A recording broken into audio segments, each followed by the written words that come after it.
Bismillahirrahmanirrahim. Assalamualaikum warahmatullahi wabarakatuh. Kami dari kelompok 1 akan sedikit memaparkan hasil diskusi kelompok kami. Sebelumnya, saya akan perkenalkan anggota kami terlebih dahulu. Yang pertama ada Wardah Nabila dengan NIM 4319003. Yang kedua ada Ika Wahyuningsi dengan NIM 4319008. Yang ketiga ada Putri Deviani dengan NIM 4319010. Dan yang terakhir ada Indira Hairani dengan NIM 4319021. Di sini kita akan menjelaskan tentang Bank Sentral, yaitu tugas dan tujuan Dewan Gubernur dan Bank Sentral Islam. Materi pertama akan disampaikan oleh Mbak Ika Wahyuningsi. Yang pertama yaitu pengertian Bank Sentral. Bank Sentral menurut pengertian umum adalah sebuah lembaga yang diserahi tugas untuk mengontrol sistem keuangan dan perbankan. Menurut UU Nomor 3 Tahun 2004, Bank Sentral adalah sebuah lembaga negara yang berwenang untuk mengeluarkan alat pembayaran yang sah dari suatu negara, merumuskan dan melaksanakan kebijakan moneter, mengatur dan menjaga sistem pembayaran, mengatur dan mengawasi perbankan. Bank sentral yang dimaksud adalah Bank Indonesia. Tugas dan tujuan Bank Indonesia. Tujuan Bank Indonesia. Dalam kapasitasnya sebagai bank sentral, Bank Indonesia mempunyai satu tujuan tunggal, yaitu mencapai dan memelihara kestabilan nilai rupiah. Kestabilan nilai rupiah ini mengandung dua aspek, yaitu kestabilan nilai mata uang terhadap barang dan jasa, serta kestabilan terhadap mata uang negara lain. Aspek pertama tercermin pada perkembangan laju inflasi, sementara aspek kedua tercermin pada perkembangan nilai tukar rupiah terhadap mata uang negara lain. Perumusan tujuan tunggal ini dimaksudkan untuk memperjelas sasaran yang harus dicapai Bank Indonesia serta batas-batas tanggung jawabnya. Dengan demikian, tercapai atau tidaknya tujuan Bank Indonesia ini kelak akan dapat diukur dengan mudah. Dan selanjutnya ada tugas Bank Indonesia. Untuk mencapai tujuan tersebut, Bank Indonesia didukung oleh 3 pilar. Yang pertama, menetapkan dan melaksanakan kebijakan moneter. Sebagai otoritas moneter, Bank Indonesia menetapkan dan melaksanakan kebijakan moneter untuk mencapai dan memelihara kestabilan nilai rupiah. Arah kebijakan didasarkan pada sasaran laju inflasi yang ingin dicapai dengan memperhatikan berbagai sasaran ekonomi makro lainnya, baik dalam jangka pendek, menengah, maupun panjang. Untuk pilar yang kedua, mengatur dan menjaga kelancaran sistem pembayaran. Sesuai dengan Undang-Undang Nomor 23 Tahun 1999 tentang Bank Indonesia, salah satu tugas Bank Indonesia adalah mengatur dan menjaga kelancaran sistem pembayaran. Di bidang sistem pembayaran, Bank Indonesia merupakan satu-satunya lembaga yang berwenang untuk mengeluarkan dan mengedarkan uang rupiah, serta mencabut, menarik, memusnahkan uang yang beredar. Pilar ketiga, mengatur dan mengawasi bank. Sementara itu, dalam kaitannya dengan pengawasan sistem pembayaran, Bank Indonesia memiliki tanggung jawab agar masyarakat luas dapat memperoleh jasa sistem pembayaran yang efisien, cepat, tepat, dan aman.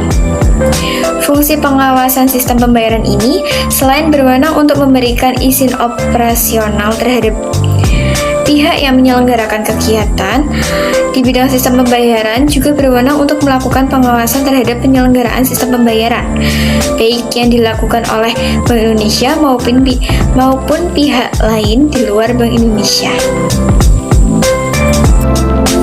Oke, next. Penjelasan berikutnya mengenai Dewan Gubernur. Dalam melaksanakan tugasnya, Bank Indonesia dipimpin oleh Dewan Gubernur. Dewan Gubernur ini terdiri dari Gubernur sebagai ketua dan Deputi Gubernur sebagai wakil. Deputi Gubernur terdiri dari sekurang-kurangnya 4 orang dan paling banyak 7 orang anggota.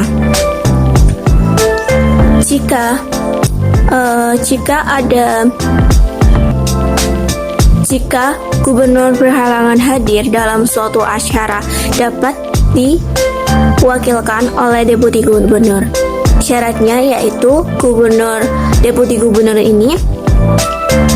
deputi gubernur senior yang masa jabatannya lebih lama dibandingkan yang lainnya, sesuai dengan peraturan ayat 3 yang telah dijelaskan. Selanjutnya ada peran Bank Sentral dalam perekonomian Islam. Bank Indonesia terlihat cukup berperan aktif dalam pengembangan perbankan syariah pasca Undang-Undang Nomor 10 Tahun 1998. Peran ini kemudian terus dikembangkan dalam bentuk sosialisasi dan pelatihan yang intensif ke masyarakat. Upaya ini ditempuh oleh Bank Indonesia untuk menghilangkan hambatan sumber daya manusia yang masih cukup minim di awal-awal implementasi kebijakannya. Bank Indonesia juga melakukan kerjasama dengan institusi-institusi luar negeri seperti Islamic Development Bank, AAO, IFI, dan Bank Malaysia Berhad. Banyak delegasi Indonesia yang juga dikirim ke luar negeri untuk melakukan studi banding mengenal implementasi ekonomi syariah, terutama bidang perbankan. Sebagai langkah konkret upaya pengembangan perbankan syariah di Indonesia, maka Bank Indonesia telah merumuskan sebuah grand strategi pengembangan pasar perbankan syariah tahun 2010 sebagai strategi komprehensif pengembangan pasar yang meliputi aspek-aspek strategi, yaitu penetapan visi sebagai industri perbankan syariah terkemuka di ASEAN, pembentukan citra baru perbankan syariah nasional yang bersifat inklusif dan universal, pemetaan pasar secara lebih akurat, pengembangan produk yang lebih beragam, peningkatan layanan, serta strategi komunikasi yang baru memposisikan perbankan syariah lebih dari sekedar bank. Kemudian, sebagai bank sentral, Bank Indonesia memiliki 5 peran utama dalam menjaga stabilitas sistem keuangan. Kelima peran utama yang mencakup kebijakan dan instrumen dalam menjaga stabilitas sistem keuangan itu adalah: yang pertama, Bank Indonesia memiliki tugas untuk menjaga stabilitas moneter. Dan yang kedua, Bank Indonesia memiliki peran vital dalam menciptakan kinerja lembaga keuangan yang sehat, khususnya perbankan. Kemudian yang ketiga, Bank Indonesia memiliki kewenangan untuk mengatur dan menjaga kelancaran sistem pembayaran. Dan yang keempat, dalam riset dan pemantauan, Bank Indonesia dapat mengakses informasi-informasi yang dinilai mengancam stabilitas keuangan. Dan yang kelima, Bank Indonesia memiliki fungsi sebagai jaring pengaman sistem keuangan melalui Bank Sentral sebagai lender of the last resort atau LOLR. Dari penjelasan di atas, terlihat pada dasarnya Bank Sentral memainkan perannya yang sangat penting dalam mengembangkan ekonomi syariah di Indonesia. Kendatinya Bank Indonesia tidak merupakan salah satu lembaga legislatif, namun keberadaan regulasi yang dikeluarkannya memiliki dampak yang sangat besar bagi pengembangan ekonomi syariah. Keberadaan Bank Sentral ini juga dapat dilihat cukup mempengaruhi karakter produk hukum ekonomi Islam yang muncul di era reformasi. Dari materi kali ini adalah Bank Sentral.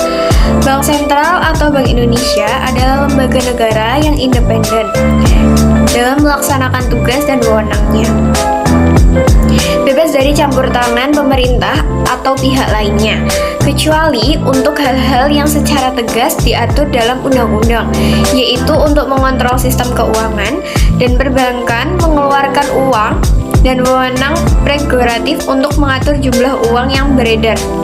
Di samping itu, Bank Sentral juga diberi fungsi dan wewenang untuk membina dan mengawasi kegiatan perbankan sebagai perantara keuangan. Tidak hanya berwenang mencetak uang untuk mengatur jumlah uang yang beredar di masyarakat, tetapi Bank Sentral juga memiliki peran lainnya yang berhubungan dengan arsitektur ekonomi suatu negara. Tujuan tunggal yaitu mencapai dan memelihara kestabilan nilai rupiah. Kestabilan nilai rupiah ini mengandung dua aspek, yaitu kestabilan nilai mata uang terhadap barang dan jasa, serta kestabilan terhadap mata uang negara lain. Aspek pertama tercermin pada perkembangan laju inflasi, sementara aspek kedua tercermin pada perkembangan nilai tukar terhadap mata uang negara lain. Tujuan mencapai dan memelihara kestabilan nilai rupiah dapat dicapai secara efektif dan efisien. Bank Indonesia dipimpin oleh Dewan Gubernur. Dewan Gubernur terdiri atas seorang gubernur, seorang deputi gubernur. Selanjutnya, Dewan Gubernur terdiri dari seorang gubernur, seorang deputi gubernur senior, dan sekurang-kurangnya 4 orang atau sebanyak-banyaknya 7 orang deputi gubernur. Dewan Gubernur dipimpin oleh gubernur dengan deputi gubernur senior sebagai wakil. Terima kasih. Sekian presentasi dari kelompok kami. Kurang lebihnya mohon maaf. Wassalamualaikum warahmatullahi wabarakatuh.